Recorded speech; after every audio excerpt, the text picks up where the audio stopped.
राधे राधे, जय श्री कृष्णा। आप सभी के ऊपर देवों के देव महादेव और माता पार्वती जी का आशीर्वाद हमेशा बना रहे। आइए अब हम सावन मास का आगे का अध्याय सुनते हैं।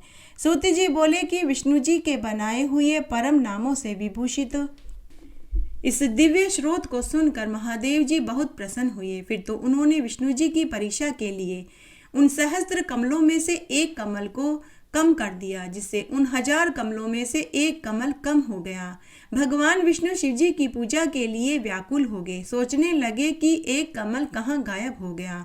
उन्होंने निश्चय किया कि यदि एक कमल चला गया तो उसे सुख से जाने दो। क्या मेरे नेत्र कमल नहीं? लोग मुझे कमल नेत्रधारी कहते हैं। ऐसा जानकर विष्णु जी ने अपना नेत्र उखाड़कर महादेव जी की पूजा कर उनकी स्तुति करी। तब विष्णु जी के इस प्रकार स्तुति करते हुए देखकर जगत गुरु महादेव जी ने प्रकट होकर कहा कि हे विष्णु, ऐसा मत करो, ऐसा मत करो।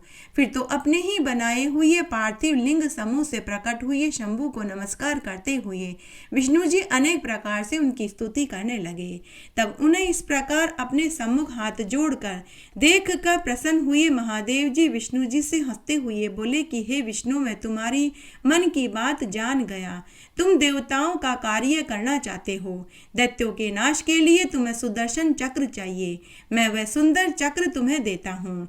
हे विष्णु, संपूर्ण लोकों को सुख देने वाले जिस रूप को तुमने देखा है उसका ध्यान निश्चय करो, तुम्हारा ही हित होगा। यदि उस रूप को युद्ध भूमि में स्मरण करोगे तो देवताओं का दुख दूर हो जाएगा, क्योंकि यह सुदर्शन चक्र तथा रूप यह सहस्त्र नाम का स्रोत महान फल को देने वाला है। जो मनुष्य भक्ति पूर्वक सर्वदा इनको सुनेंगे उनको मेरे प्रसाद से संपूर्ण मनोरथों की अविनाशिनी सिद्धि प्राप्त होगी। ऐसा कहते हुए हजारों कांति वाले अपने चरण से उत्पन्न सुदर्शन चक्र को महादेव जी ने शत्रुओं के नाश करने के लिए विष्णु भगवान को दे दिया।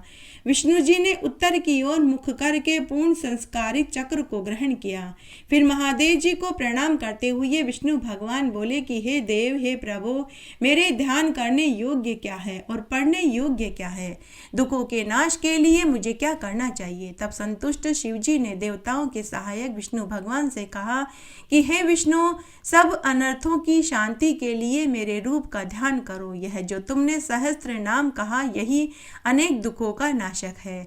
इसका पाठ करो। सब चक्रों में श्रेष्ठ मेरा यह सुदर्शन चक्र सब कामनाओं के लिए सिद्धिदायक है। इसको प्रयत्न पूर्वक धारण करो।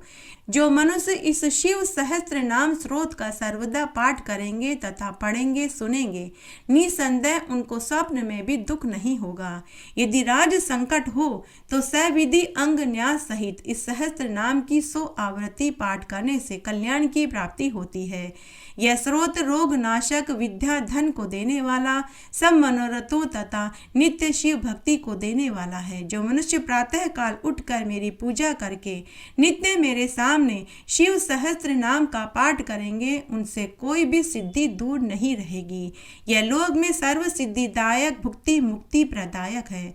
ऐसा कहकर शंकर भगवान प्रसन्न मन हो अपने दोनों हाथों से विष्णु जी को स्पर्श करते हुए बोले कि हे देवताओं में श्रेष्ठ, मैं तुम पर प्रसन्न हूँ। जो इच्छा हो वर मांगो। हे सुव्रत, तुम्हारी इस आराधना और शिव सहस्त्र नाम के पाठ ने मुझे अपने वश में कर लिया है। तब उन देव सदाशिव को नमस्कार कर प्रसन्न हुए विष्णु जी हाथ जोड़कर बोले कि हे नाथ, ऐसी ही कृपा आपको आगे भी करनी है। हे महादेव जी, मैं आपसे यही वर चाहता हूँ कि आप में मेरी सदैव भक्ति बनी रहे, भक्तों को दुख न हो। तब विष्णु के ऐसे वचनों को सुनकर अत्यंत दयालु चंद्रशेखर महादेव ने फिर उनके अंगों का स्पर्श किया और कहा कि हे विष्णु, मैंने तुम्हें अपनी अविनाशी भक्ति दी। संसार में तुम देव वंदनीय तथा पूजनीय होगे। हे विष्णु, अब आज से तुम्हारा नाम विश्वंभर होगा। ऐसा कहते हुए सब देवताओं के स्वामी प्रभु सदाशिव विष्णु जी के सम्मुख ही अंतर्ध्यान हो गए। शिव जी के वचन से भगवान विष्णु ने भी सुदर्शन चक्र को प्राप्त कर बड़ी प्रसन्नता प्राप्त करी। अब वे शिव सहस्त्र नाम स्रोत का पाठ निरंतर पढ़ने और पढ़ाने और भक्तों को उपदेश देने लगे। हे ऋषियों, आप लोगों ने जो पूछा वह मैंने तुमसे कहा। ऋषियों ने कहा कि हे सूत जी, आप बड़े ज्ञानी हैं, इस कारण आप शिव जी के चरित्र को विस्तार पूर्वक कहने में समर्थ हैं। पूर्व समय में भी राजाओं तथा ऋषियों ने और देवताओं ने श्रेष्ठ उन्हीं शिव जी की आराधना करी। तब सूत जी बोले कि हे ऋषियों, आपने बड़ा भारी उत्तम प्रश्न किया है। ऐसा ही पहले नारद मुनि ने ब्रह्मा जी से पूछा था, जिस पर ब्रह्मा जी ने प्रसन्न होकर उन मुनि श्रेष्ठ नारद जी से कहा था, अब वही संवाद मैं तुमसे कहता हूँ, तुम ध्यान से चित्त लगा करके सुनो। ब्रह्मा जी ने कहा कि हे नारद, शिव जी का चरित्र तो बड़े से बड़े पापों को नाश करने वाला है। जब लक्ष्मी जी सहित विष्णु ने शिव जी का पूजन किया तो महादेव जी की कृपा से उनके सभी मनोरथ पूर्ण हुए थे। शिव का पूजक भी ब्रह्मा भी उन्हीं की कृपा से संसार का विनायक हुआ। मेरे सब पुत्र तथा अन्य ऋषिगण भी शिव जी के पूजक हैं। वशिष्ठ आदि सप्त ऋषि, विशेषकर तुम भी तो शिव जी के पूजक हो। परम पतिव्रता अरुंधति तथा लोपामुद्रा गौतम पत्नी अहिल्या भी तो शिव जी की पूजा करती थी। दुर्वासा, विश्वामित्र, शक्ति, दधीचि, गौतम, कणाद, भार्गव, बृहस्पति, वैशंपायन, ये सभी मुनिगण शिव जी की पूजा करने वाले हैं। उपमन्यु, याज्ञवल्क्य, जैमिनी, गर्ग, शुक, शौनक तथा अन्य ऋषि भी परम शिव और शिव जी के पूजक हैं। देव माता अदिति ने भी अपनी बहू के साथ सप्रेम पार्थिव लिंग की पूजा करी। इंद्र आदि लोकपाल, आठों वसुओं, देवताओं, साध्यों ने भी शिव जी का पूजन किया तथा गंधर्व, किन्नर, दैत्य और महात्माओं ने भी शिव जी की उपासना करी। हिरण्यकशिपु दैत्य ने भी अपने भाई तथा पुत्र सहित नित्य शिव जी का पूजन किया। विरोचन भी शिव जी की पूजा करता था। बाणासुर तथा हिरण्याक्ष पुत्र वृषपर्वा, धनु दैत्य, उनके सभी पुत्र भी शिव जी का पूजा करते थे। शेष जी, वासुकी, तक्षक तथा अन्य सर्प जाति के बड़े नाग, गरुड़, पक्षियों ने भी भक्ति पूर्वक महादेव जी की पूजा करी। सूर्य, चंद्रमा, शंभु, मनु राजा तथा उनके पुत्र प्रियव्रत, उत्तानपाद, उनके वंश में और भी जो राजा हुए वे सभी शिव पूजक हुए। दुव्र, ऋषभ, भरत, 9 योगी तथा उनके सभी भाई वैवस्वत, मनु के पुत्र ताक्ष, इक्वांशु आदि राजा भी शिव पूजन के प्रेमी थे। ककुस, मांधाता राजा, सगर, मुचुकुंद राजा, हरिश्चंद्र, कलमाशपाद, भागीरथ तथा अनेक राजा तो शिव जी का वेश ही धारण किए हुए शिव पूजक थे। तथा देवताओं के परम सहायक राजा खटवांग ने तो सर्वदा शिव की पार्थिव मूर्ति बनाकर महादेव जी की पूजा करी। फिर उनके पुत्र राजा दिलीप, उनके पुत्र रघु, उनके पुत्र अज, उनके पुत्र दशरथ तो बड़े ही शिव भक्त निकले, जो वशिष्ठ जी की आज्ञा से नित्य महादेव जी का पूजन किया करते थे। फिर दशरथ की रानी कौशल्या, सुमित्रा, कैकेयी ने भी आनंद के साथ पुत्र प्राप्ति के लिए प्रीतिपूर्वक शिव जी का पूजन किया। शिव प्रसाद से महाप्रतापी पुत्रों को प्राप्त किया। तब विष्णु रूप भगवान राम उनके कुल में प्रकट हुए। सुमित्रा के लक्ष्मण, शत्रुघ्न तथा कैकेयी के भरत हुआ। तब रामचंद्र जी स्वभाववश नित्य पार्थिव शिव का पूजन करते, भस्म और रुद्राक्ष की माला धारण करते हुए विरक्त मार्ग में प्रवृत्त रहते थे। इस प्रकार उनके वंश में और भी जितने भी राजा हुए वे सभी शिव के पार्थिव लिंग को पूजते थे। फिर ऋषि पुत्र परम शिव महाराज सुधुम जी शिव जी के शाप से अपनी स्त्री तथा सेवकों सहित स्त्री हो गए। वे भी पार्थिव शिव पूजन में पुनः पुरुष हो गए। राजा पुरुरवा, उनके पुत्र तथा राजा भरत, राजा नहुष, राजा ययाति, उनके 5 पुत्र तथा अन्य भाग्यशाली राजा सर्वदा शिव जी की पूजा करके मुक्ति और भुक्ति को प्राप्त हुए। महात्मा श्री कृष्ण ने बद्री पर्वत पर 7 मास तक स्वयं शिव का पूजन किया, जिससे उन्हें अनेक दिव्य वरदान प्राप्त हुए तथा उनके पुत्र प्रद्युम्न, वंशज सांब आदि सभी शिव भक्त थे। राजा जरासंध तो बड़ा ही शिव था। उसके वंश के मनुष्य शिव जाति, निमि, जनक तथा उनके पुत्र भी शिव जी के उपासक थे। फिर वीरसन के पुत्र राजा नल, जो पूर्व जन्म में भील होकर वन में मार्ग के रक्षक थे, किन्हीं सन्यासी की रक्षा की थी और जिनके कारण स्वयं देववशात रात्रि में व्याघ्र आदि के भक्षण से मर गए थे। उसी पुण्य से दूसरे जन्म में राजा नल होकर दमयंती के प्रियपति हुए। इस प्रकार शिव जी का दिव्य चरित्र मैंने तुमसे कहा। ऋषियों ने कहा कि हे सूत जी, आप धन्य हैं, आप कृतकृत्य हैं, आपका जीवन धन्य है, जो कि आप महेश्वर की ऐसी पवित्र कथा को हमें सुना रहे हैं। हे सूत जी, अब आप हमें यह बतलाइए कि किस ऐसे व्रत के करने से शिव जी संतुष्ट होकर वास्तविक सुख प्रदान करते हैं। हमारी सुनने की बहुत इच्छा है। सूत जी बोले कि हे श्रेष्ठ मुनियों, अब आप लोगों ने मुझसे यह बहुत अच्छा प्रश्न किया है, मैं तुम्हें बताता हूँ। एक समय ब्रह्मा, विष्णु, पार्वती जी ने महात्मा शिव जी से यही प्रश्न करके पूछा पूछा ताकि हे शिव जी किस व्रत को करने से आप मुक्ति और भुक्ति को देते हैं।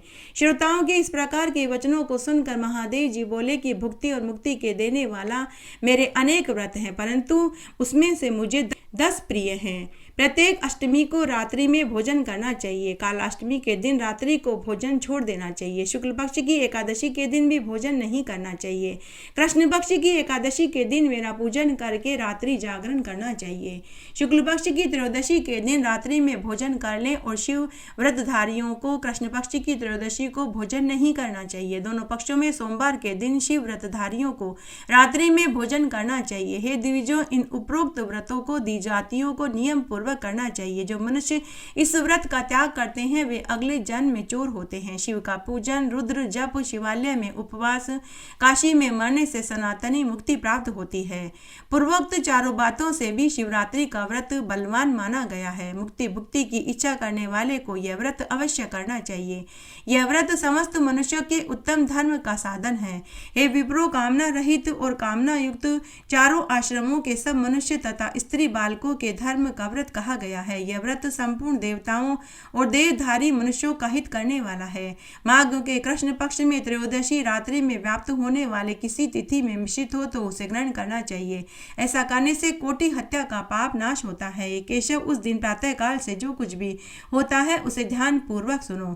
बुद्धिमान को प्रातः काल उठकर स्नान आदि से नित्य कर्म से निवृत्त होकर शिवालय में जाकर विधिवत शिव को नमस्कार कर संकल्प करें। हे देवों के देव महादेव, हे त्रिलोचन, हे नीलकंठ, आपको बारंबार नमस्कार है। मैं आपके शिवरात्रि के व्रत को करने की इच्छा करता हूँ। इस प्रकार संकल्प करके पूजा की सामग्री सहित शास्त्रों में प्रसिद्ध ज्योतिर्लिंग को सुंदर स्थान में स्थापित करें।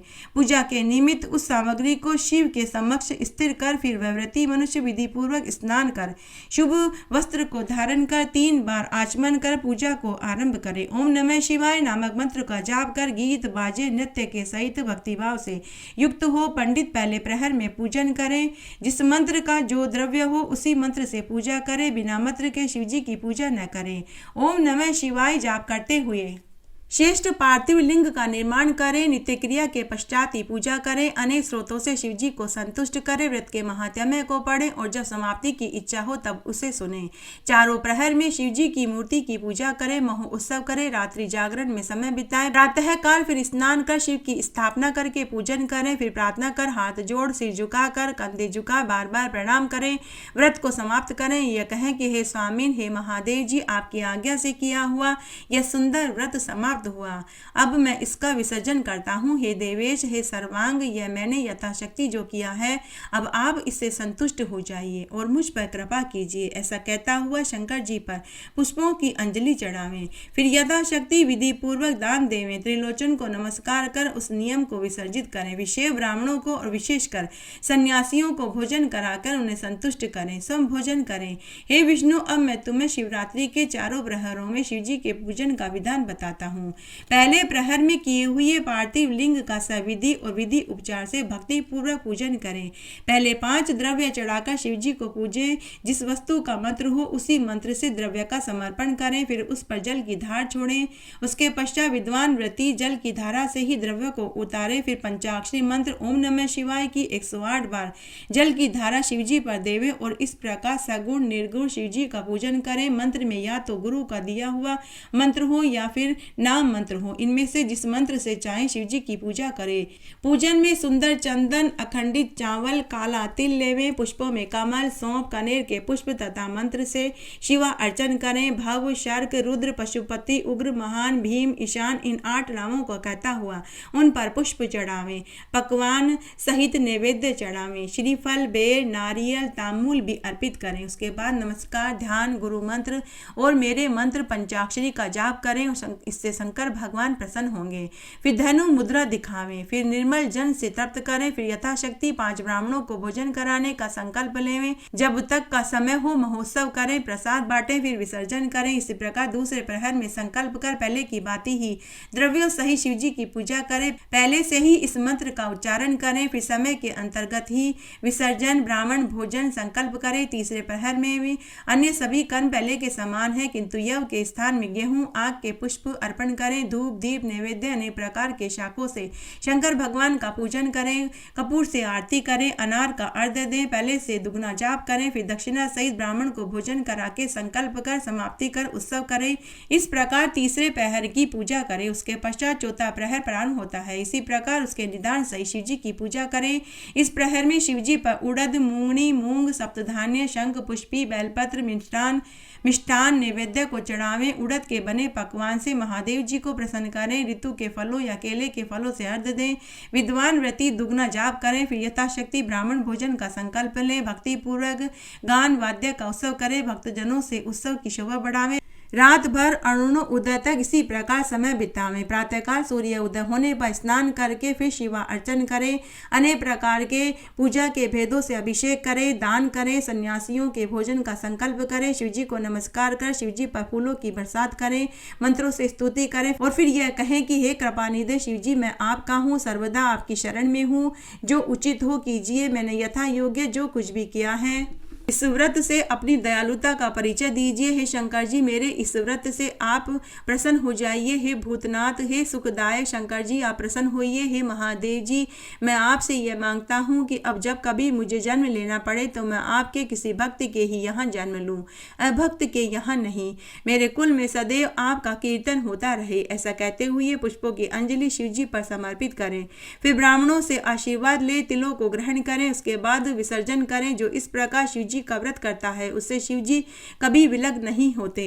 उसका फल कहने में मैं असमर्थ हूँ। मेरे ऐसे भक्त के लिए मेरे पास कुछ भी अदेय नहीं है। प्रत्येक मास में भक्त जन ऐसा व्रत कर सकते हैं, फिर उद्यापन करा के पूर्ण फल लेवे। इस व्रत के करने से मैं संपूर्ण दुखों का नाश कर मनवांचित फल प्रदान कर देता हूँ। शिव जी के हितकारी वचनों को सुनकर विष्णु जी में अत्यंत तेज उत्पन्न हो गया। उन्होंने सब भक्तों के समक्ष इस व्रत का महात्म्य सुनाया। सभी कथा कहानियों और सावन मास के महात्म्य को सुनने के बाद महादेव जी की आरती जरूर बोलनी चाहिए, तभी सावन मास के महात्म्य को सुनने का संपूर्ण फल प्राप्त होता है। आइए अब हम महादेव जी की आरती सुनते हैं। शीश गंग अर्धंग पार्वती सदा विराजत कैलासी, नंदी भंग नृत्य करत है गुण गावत शिव की दासी। शीतल मंद सुगंध पवन भय बैठे हैं शिव अविनाशी, करत गान गंधर्व सप्त सुर राग रागनी सब गासी। अक्ष रक्ष भैरव है डोलत बोलत है बन के वासी, कोयल शब्द सुनावत सुंदर भ्रमर करत है गुंजासी। कल्प वृक्ष अरु पारिजात कह लाग रहे हैं लक्षासी, सूर्यकांत सम पर्वत शोभित चंद्रकांत नवमी मासी। चौ ऋतु नित फलत फुलत है पुष्प चढ़त है वर्षासी, देव मुनि जन की भीड़ पड़त है निगम रहत जो नित गासी। ब्रह्मा विष्णु का ध्यान धरत है कछु शिव हमको परमासी, रिद्ध सिद्ध के दाता शंकर सदा आनंद के सुखरासी। जिनके सुमिरन सेवा करते टूट जाए यम की फांसी, त्रिशूल धर का ध्यान निरंतर मन लगाए कर जो ध्यासी। दूर करे विपदा शिव तिनकी जन्म सफल शिव पद पासी, कैलाशी काशी के वासी अविनाशी प्रभु सुध लीजो। सेवक जान सदा चरणन को अपनो जान दरस दीजो। तुम तो प्रभु हो सदा सयाने मेरे ओ गुण सब ढकियो, सब अपराध क्षमा कर शंकर किंकर की विनती सुनियो। शीश गंग अर्धंग पार्वती सदा विराजत कैलासी, नंदी भृंग नृत्य करत है गुण गावत शिव की दासी। तुम तो प्रभु हो सदा सयाने मेरे ओ गुण सब ढकियो, कैलाशी काशी के वासी अविनाशी प्रभु सुध लीजो। सेवक जान सदा चरणन को अपनो जान दर्श दीजो। तुम तो प्रभु हो सदा सयाने मेरे ओ गुण सब ढकियो, सब अपराध क्षमा कर शंकर किंकर की विनती सुनी हो। इस तरह आज हमने सावन मास का महात्म्य सुना। आशा करती हूँ यह आपको जरूर पसंद आएगा। मेरे साथ बने रहने के लिए आपका धन्यवाद। आगे आने वाली कथा कहानी के लिए भी आप इसी तरह मेरे साथ बने रहें। धन्यवाद।